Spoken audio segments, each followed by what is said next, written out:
Ustedes saben que los acontecimientos del mundo nos permiten de vez en cuando indagar y conocer cosas, sobre todo con aquellos conocedores de lo de adentro, o por lo menos para clarificarnos conceptos respecto a lo que puede llegar a ocurrir.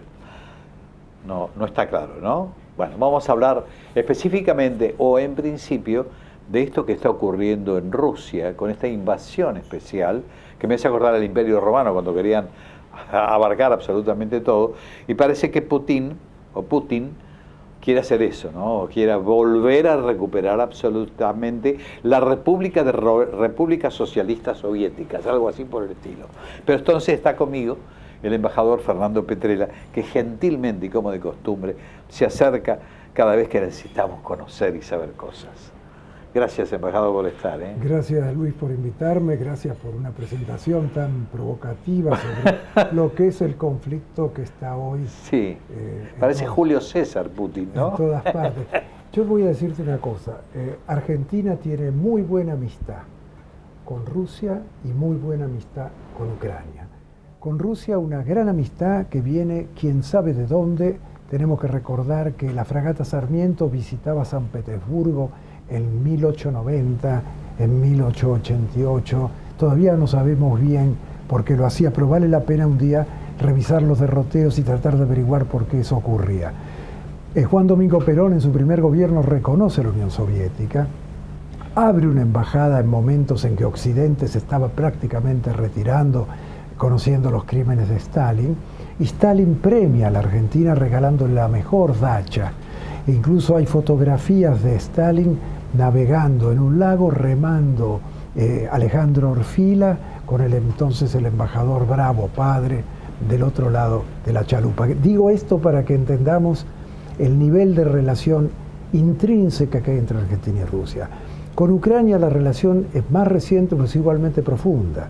Argentina fue uno de los países que convenció a Ucrania que tenía que autolimitarse respecto de su capacidad nuclear, que había sido desarrollada en territorio ucraniano por la Unión Soviética.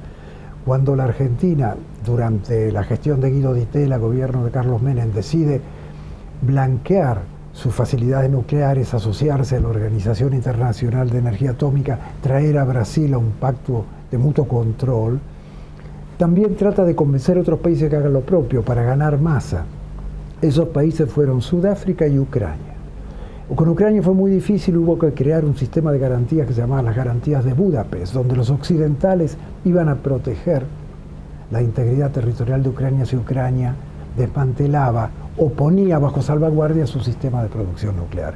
Además, la Argentina organizó un sistema de migración calificada de Europa Oriental, cuando se desintegró la Unión Soviética y una enorme cantidad de ucranianos vinieron a la Argentina, fueron absorbidos y adoptados por las ya comunidades ucranianas que vivían y viven en la Mesopotamia y en Misiones, y se creó una relación realmente muy especial con ambos países. O sea que dentro de esta óptica un poco chica en el panorama global e internacional, la Argentina tiene un interés legítimo por estar interesada, preocupada y ocupada en esta crisis que tú planteas. Ahora, dejando de lado esta diplomacia tan particular, yo digo que hay un objetivo detrás de todo esto. Entonces, la pregunta es, ¿cuál es el objetivo final? Bueno, veamos las cosas desde distintas ópticas. Uno tiene que aceptar o estudiar por qué la diplomacia occidental consintió un acercamiento tan intenso de Ucrania a Occidente, a la Unión Europea, no digo a la NATO, pero a la Unión Europea, que desde la óptica de Moscú podía poner en peligro la base histórica que Rusia tiene en Sebastopol, que fue motivo de guerras desde hace mucho tiempo, que implica la salida de Rusia a través del Mar Negro por el Bósforo al Mediterráneo. Es decir, no digo que sea legítima la reacción que ha tenido Rusia, ni siquiera aceptable, pero uno en el negocio de la diplomacia tiene que poder prevenir y entender cómo funcionan las corrientes políticas y sociales. Y esto uno puede entender que generaba una suerte de encierro desde la óptica de Moscú, si ellos perdían la capacidad de dominar la península de Crimea. Ahora, esto es una cosa. Por otro lado, todo lo que ha venido siendo después, todo este espíritu reivindicacionista, es, a mi juicio, altamente contraproductivo, porque está claro que los países que estuvieron en la órbita de la ex Unión Soviética, los nuevos países que emergieron de la misma, y los países que sin estar, han sido países históricamente independientes e importantísimos, como Hungría, Polonia, etcétera, van a generar una reacción. Consecuentemente, si por un lado Occidente, digo yo, con enorme cuidado y humildad, no previó esta posibilidad, Putin debería ser más cuidadoso. No tanto por las sanciones que aparentemente le va a imponer Occidente, que van a ser también muy complicadas por la globalización del sistema económico y político mundial, sino porque puede haber reacciones sociales importantes que terminen limitando su poder, incluso dentro de Rusia. Ahora, dentro de todo y dentro de lo que se pudo percibir a través de las palabras, de los hechos, de determinadas circunstancias, pareciera que la intención es el respeto de las soberanías particulares de cada una de estas regiones, cuyo origen es ruso, en última instancia. Y Putin lo ha manifestado. Pero en la práctica hay como una necesidad de realzar esto y de ratificar en los hechos que no te muevas porque dependés de nosotros. Bueno, pero esto también, que es muy correcto lo que tú dices, es un poco una consecuencia de, yo diría, 2 o 3 elementos que afectan el sistema internacional tal como lo conocíamos 5 o 10 años atrás. Uno de ellos es la horizontalización del poder. Digamos, no hablo de un declinismo occidental porque no creo en eso, pero sí hay nuevos países famosos emergentes, China, Sudáfrica, nuestro hermano Brasil, México, etcétera, que equilibran el poder mundial. Tenemos una crisis económica tremenda que se manifiesta fundamentalmente por la libertad de expresión y por la libertad de comunicaciones, se manifiesta fundamentalmente en Estados Unidos y en Europa. Tenemos un resurgimiento del proteccionismo y tenemos la erupción de crisis, digamos, políticas clásicas, como puede ser el caso de Irán, el caso de Siria, ahora el caso de Ucrania, la complicación en Medio Oriente con la supuesta alianza entre el Fatah y el otro movimiento, que generan, digamos, preocupación, que Occidente no puede manejar con la energía, lo digo entre comillas, con que lo manejaba antes.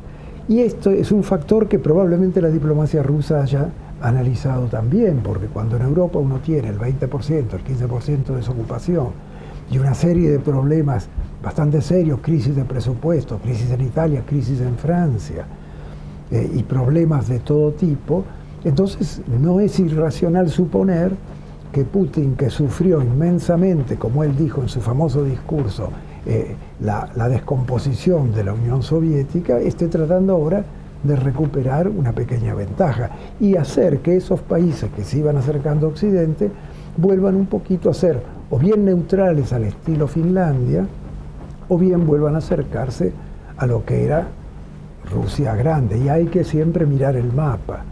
¿Es el resurgimiento de la Guerra Fría? Yo no compro eso, eso se ha dicho muchas veces.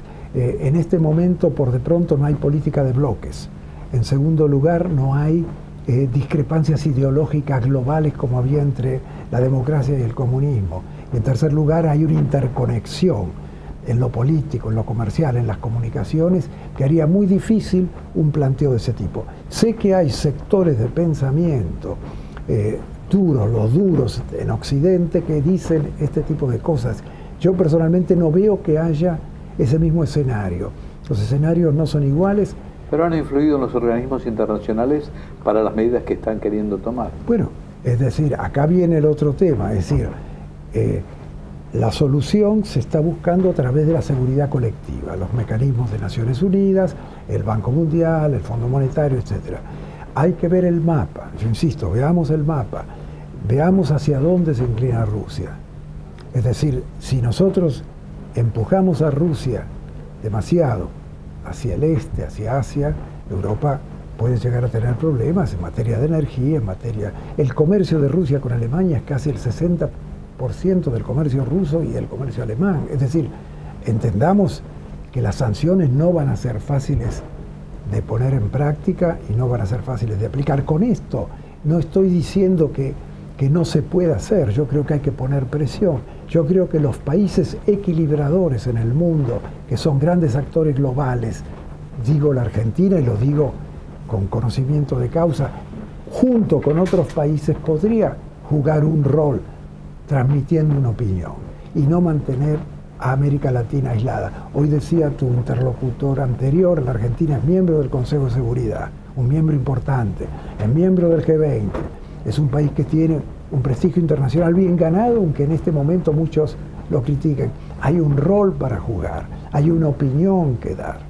Eso tenemos que entender dentro de la amistad tradicional que existe entre Rusia y Argentina, porque no olvidemos que Rusia también es un país que ha apoyado la causa de Malvinas, que es una causa territorial importante, sensible para la Argentina, y que nosotros tenemos que movernos con cierto equilibrio.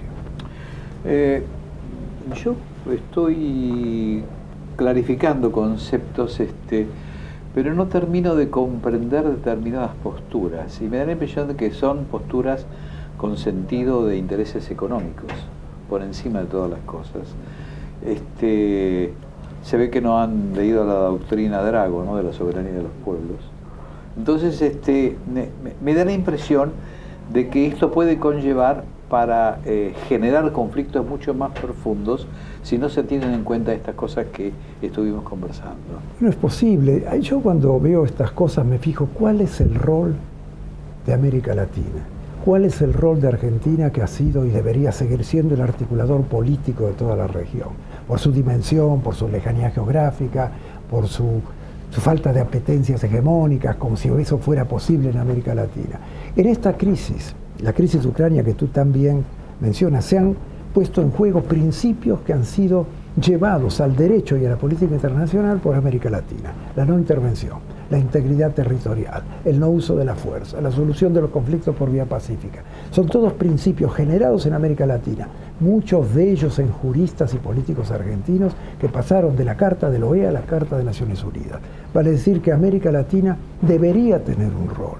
Alguien debería llamar a los latinoamericanos y proponerle: hagamos una declaración, busquemos una salida, hagamos un aporte humanitario en la crisis de Siria, donde hay más de 1 millón de refugiados. ¿Y quién asume ese compromiso? Bueno, ese compromiso hubiera sido históricamente el rol de Argentina, que todavía lo puede hacer porque está en el G20, le toca estar ahí, y además le toca estar en el Consejo de Seguridad. Además, Argentina es muy activo en la OEA, en la CELAC, en el UNASUR, en Mercosur, etcétera, en los distintos organismos subregionales. Es decir, hay un juego para América Latina. América Latina siempre dice: nuestro rol en el mundo. Bueno, el rol en el mundo es hacer un aporte positivo a los conflictos de raigambre humanitaria. En Siria hay más de 1 millón de refugiados. Y cosa interesante, Luis, para los declinistas de Occidente, el Alto Comisionado de Naciones Unidas para los Refugiados, de ese 1 millón de refugiados, el 65% quiere ir a Europa Occidental, el 20% a Canadá o Estados Unidos. ¿Qué está indicando esto? Está indicando que en un momento de declinación del poder relativo de Occidente surge un poder aún mayor, que es el que no está tutelado por las armas ni por los drones, está tutelado por los valores, está tutelado por las ideas, y es lo que la gente quiere ir. Con todo respeto, en la crisis de Libia, los refugiados de Libia, con todo respeto, no iban a Sudán del Sur ni a Mali. Desesperados se tiraban en los barcos para llegar a Lampedusa, llegar a Italia, llegar a Europa. Y esto sucede todos los días. Si uno lee el Corriere della Sera, que se edita en la Argentina periódicamente, ve que el otro día Italia dijo: ya no puedo más, no puedo seguir recibiendo tantos refugiados si Europa no me ayuda a absorberlos. ¿Qué está señalando eso? Está señalando que Occidente, que la civilización que yo creo que es la que vale la pena vivir, es más fuerte que nunca. Mi estimado embajador Fernando Petrella, muchas gracias por venir. Como de costumbre, para mí es un gusto por lo menos charlar y tratar de darle a la gente por lo menos la posibilidad de conocer en esencia cómo se mueve el mundo y qué es lo que pasa, como para comprender en esencia a dónde vamos. Muchas gracias, Luis, muchas gracias por la invitación y un saludo muy grande a tu audiencia y a todo tu equipo. Muchas gracias.